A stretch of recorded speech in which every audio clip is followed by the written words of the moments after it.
নমস্কার প্রিয় দর্শক শ্রোতা মণ্ডলী, সমাচার ত্রিপুরা চ্যানেলের পক্ষ থেকে নিয়ে শুভেচ্ছা এবং ভালোবাসা। আমি ডক্টর এস বি কুষাণী আপনাদের সামনে এলাম হোমিওপ্যাথি নিয়ে আলোচনা করব।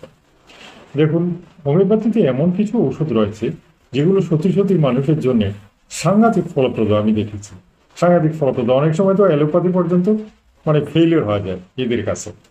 ছোট ঔষধ, সাধারণ ঔষধ, কয়েক ফোঁটা ঔষধ, কিন্তু এটাই দেখা যাচ্ছে যে মারাত্মকভাবে এমন একটা রোগ থেকে মুক্তি দিল যেটা নিয়ে ভদ্রলোক 10 বছর থেকে ভুগছেন।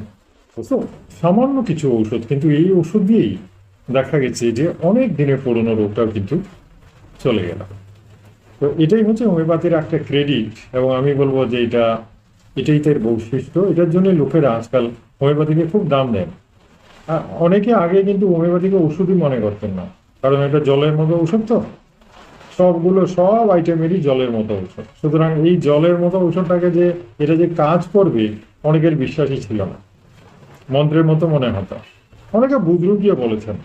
যাই হোক, ধীরে ধীরে ধীরে ধীরে সত্যি যেটা সত্য সেটা দেখবেন ধীরে ধীরে প্রকাশ পায়।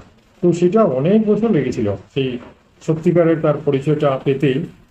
মানুষকে অনেক বছর তার রিসার্চ করতে হয়েছে, পরীক্ষা করতে হয়েছে। তারপরে যখন দেখা গেল সব পরীক্ষাতে সে পাস, তখনই কিন্তু মানুষ এটাকে একটা অভ্যর্থ ঔষধ রূপে মেনে নিল। আর আজকাল তো এটা মানে কি বলবো, একেবারে গভর্নমেন্টও এটাকে নিয়ে একেবারে উঠে পড়ে লেগেছেন, যাতে এটার আরো চর্চা, প্রসার, পাবলিসিটি হয়। এবং বড় বড় মানে কলেজ প্রতিষ্ঠা হয়, যে বড় ডাক্তার রয়েছেন, এমনকি অ্যালোপ্যাথি হসপিটালেও হোমিওপ্যাথি ডাক্তার রয়েছে, আপনারা দেখেছেন তো। সুতরাং সমমর্যাদায়, এখন পুরোপুরি সমমর্যাদায় কিন্তু তাকে মানুষ একদম ব্যবহার করছে। সুতরাং আমি বলবো যে আজকাল কিন্তু সেই আগের হোমিওপ্যাথি নেই। এখনের হোমিওপ্যাথি বলতে গেলে অ্যালোপ্যাথির সাথে পাল্লা দিয়ে চলে। অপারেশন কেস বলুন, আর সাধারণ রোগ বলুন, পুরনো রোগ বলুন, নতুন রোগ বলুন, সব কিছুতে হোমিওপ্যাথি কিন্তু যদি সঠিকভাবে প্রয়োগ করা যায়, তাহলে একদম ইমার্জেন্সি পেশেন্ট, স্যালাইনের পেশেন্ট, তাকেও আমরা রক্ষা করতে পেরেছি, দেখতে পেরেছি। আসুন, আমি প্রত্যেকদিন চেষ্টা করি নতুন নতুন ওষুধ নিয়ে আলোচনা করতে, কিন্তু ওষুধেরও তো একটা সীমা আছে।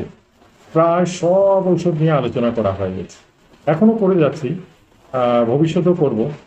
নতুন ঔষধ যে তৈরি হচ্ছে না তা কিন্তু নয়, তবে ম্যাক্সিমাম পুরনো ঔষধই রয়ে গেছে। এখনো কয়েক হাজার ওষুধ রয়েছে যেগুলো নিয়ে আলোচনা করা যেতে পারে।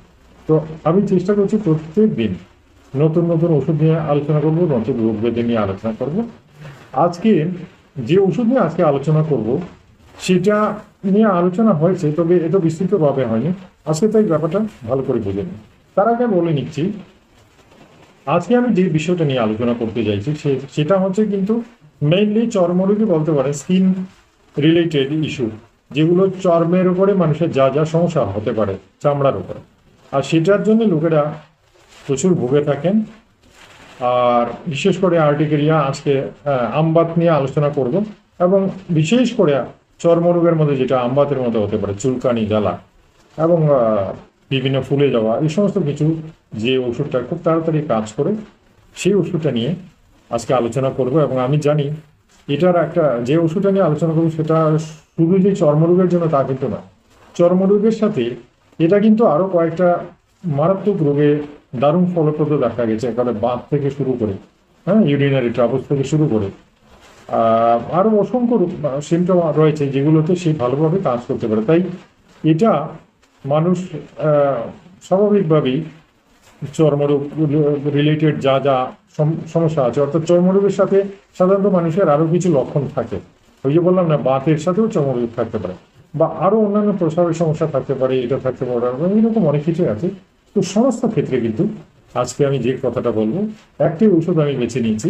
সেই ওষুধটার নাম হচ্ছে, আচ্ছা তার আগে বলিনি, জঙ্গলে বিছুটি পাতার নাম তো সকলেই শুনেছেন। বিছুটি পাতা যেটাকে আমরা বলি, অর্থাৎ এই বিছুটি গাছের পাতা ডাল দিয়ে যদি কাউকে একটু গায়ে স্পর্শ করা হয়, বা একটু বাড়ি দেওয়া হয়, একটু আঘাত করা হয়, আর তারপরে সেই জায়গাতে যদি কেউ একটু জল লাগিয়ে দেন, তাহলে তার প্রাণ যায় যাওয়ার অবস্থা, মানে চুলকানো, জ্বালায় সে অস্থির হয়ে যাবে, এবং ভয়ঙ্কর অবস্থা তৈরি হতে পারে সেই মানুষটা, জায়গাটা ফুলেও যাবে, ভয়ঙ্কর, যেটাকে বলা হয় বিছুটি পাতা, এই জন্য খুব মারাত্মক।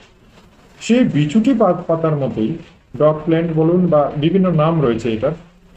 আজকে যে ওষুধটা নিয়ে আমি আলোচনা করছি সেটাকে বলা হয় আর্টিকা ইউরেন্স। এই আর্টিকা ইউরেন্স ওষুধটা কিন্তু খুব শক্তিশালী। এটার অপব্যবহার মোটেই সঠিক নয়, অর্থাৎ লক্ষণ না বুঝে প্রয়োগ করা যাবে না, এবং সত্যিকারের যাদের স্কিনের যে লক্ষণগুলো রয়েছে বা অন্যান্য যে সিমটমগুলো রয়েছে সেগুলো যদি থাকে তবেই এটা খাওয়া যাবে।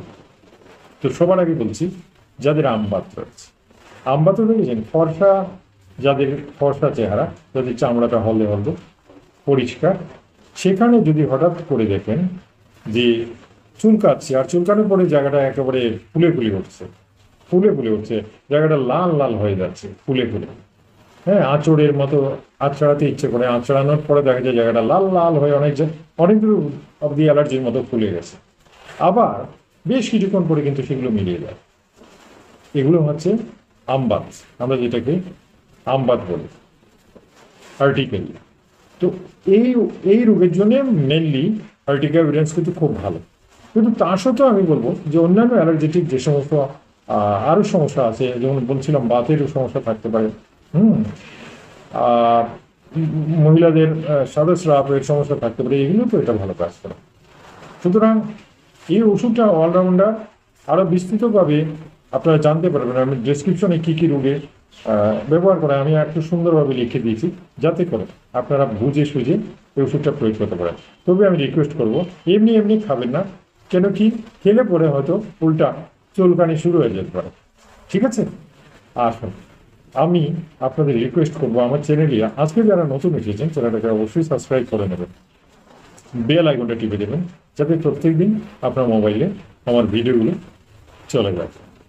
আর কি করবেন, এই ভিডিওটা ভালো লাগলে একটা লাইক দেবেন। ঠিক আছে, যারা গ্রামে বাস করেন তারা অবশ্যই বিছুটি পাতা চেনেন বা দেখেছেন বা এটার ব্যবহার সম্পর্কেও জানেন।